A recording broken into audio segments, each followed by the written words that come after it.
Le président de la République, en perspective de la mise en place des pôles territoires et dans une approche d'équité territoriale, envisage la célébration de la fête nationale dans les chefs-lieux des régions autres que Dakar, sous sa présidence, en présence des populations et des autorités civiles et militaires concernées.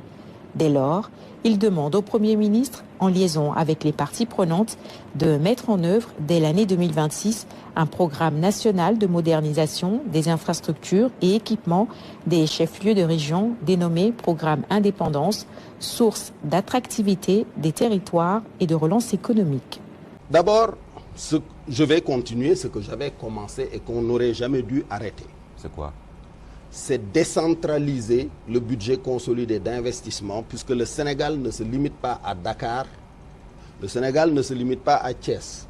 Le Sénégal s'étend jusqu'à Kédougou, jusqu'à Saint-Louis, jusqu'en Casamance, jusqu'à Tamba, jusqu'à Kaffrine, Kaolack, Matam, Podor, etc.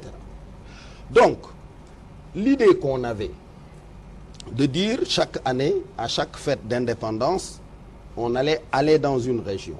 Je vais la poursuivre en augmentant le budget. Ce que je retiens pour l'instant, en attendant que les études des experts peaufinent la faisabilité, c'est que chaque année, je dépenserai dans une région 100 milliards de francs CFA.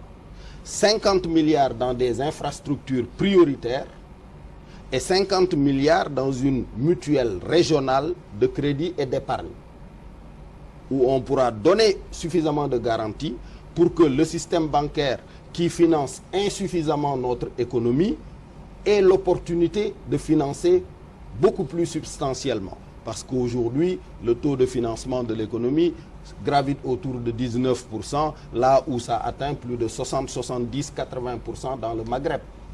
C'est inacceptable. Donc ça, c'est d'abord une meilleure distribution, plus équilibrée des richesses nationales et du budget consolidé d'investissement. Maintenant, je choisis, en dehors de l'énergie, qui est un secteur générique, qui irrigue toute l'économie et dont on va s'occuper en améliorant le parc de production actuel